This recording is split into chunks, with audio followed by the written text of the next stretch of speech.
As palavras só fazem sentido em relação a outras palavras. Isso é o processo que o filósofo americano, o grande lógico do século passado, chamado Charles Peirce, ele dizia que a palavra é o signo, relaciona-se com o objeto mediado por um outro signo, que é o interpretante. Então as palavras são interpretantes de si próprias, não são intérpretes, são interpretantes. Quer dizer, signos que se usa para explicar signos. Isso a gente sabe há muito tempo, não consegue formalizar teoricamente, mas sabe.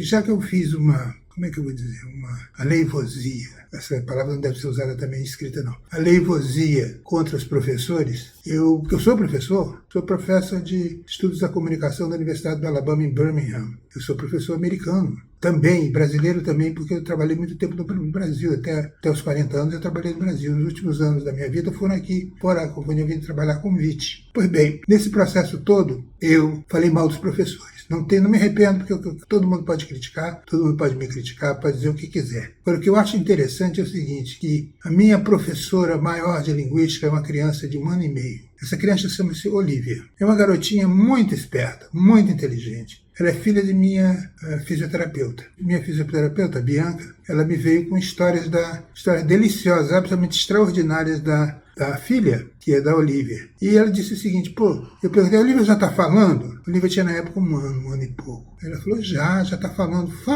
fala tudo. Eu falei, por exemplo, ela falou, quando ela tem o seguinte propósito, ela chega e diz assim, o pai pergunta para ela, ou eu quero dizer, Bianca, a mãe. A mãe vira para ela e diz para a criança e diz assim, quer papá? Ela responde, quer papá.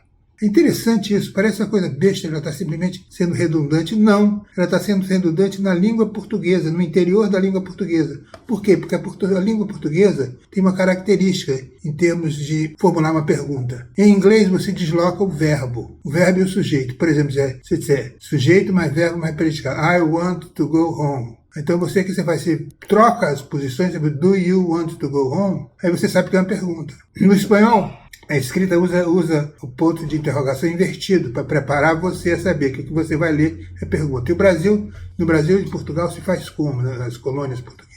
Faz através do uso da entonação. Quando o pai diz que é papá, ela diz que é papá. Ela está dizendo, estou dizendo sim, quero papá. Isso é uma coisa genial. Outra coisa genial da Olivia é minha professora titular de linguística, porque ela sabe linguagem como ninguém. Ela já fala inglês, já fala português. E fala sem saber que fala. Ninguém ensinou a Olivia, não precisa ensinar a Olivia. A Olivia veio para o mundo com essa capacidade inata de entender a linguagem, porque ela veio com um processo mental. Por exemplo, eu vi uma coisa interessantíssima. A mãe disse, ela está agora falando a seguinte coisa. A Olivia chegou e a mãe disse assim, não pode, quando ela faz uma coisa que ela não deve fazer, uma coisa que é uma travessura, coisas de criança, né? A mãe disse assim, não pode. Aí ela diz, pode. Olha que coisa interessante. O que é interessante é duas coisas. A palavra não pode é uma palavra completa, é uma palavra corrida. O que ela faz? Ela corta no lugar exato, é uma incisão intelectual interessante. Ela corta não. E diz assim, não, retira e diz pode. Porque ela sabe que em português,